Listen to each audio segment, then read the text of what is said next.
ความร้อนแบบนี้นะเป็ดเปื่อยๆนะ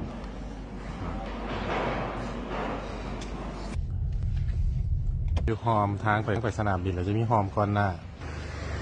เพลงก๋วยเตี๋ยวเป็ดมิชลิน3 ปีซ้อนเมนูก็สิประมาณนี้ซิกเนเจอร์ที่เราเลือกไปนี่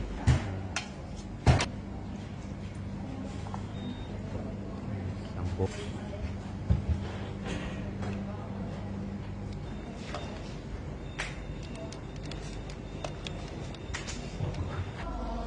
นี่มาแล้วเป็นเมนูได้มิชลิน3 ปีเลยอันนี้เขาสอนถ้วยพิเศษเลยถ้วย100 บาทนะจะได้น่องอยู่2น่องเป็ดเลยจะแบบอย่าซิมน้ำซุปกัน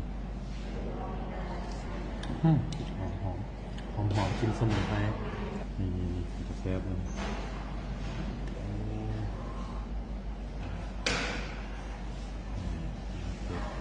เส้นแบบนี้จะเทเจอร์เส้นบุก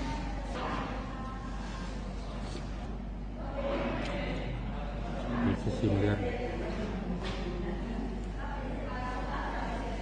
นี่จะมีความหวานเลยเป็นหอมๆเลยกินข้าวเราก็ต้องกินหวานเลยตัวนี้แนะนำเลย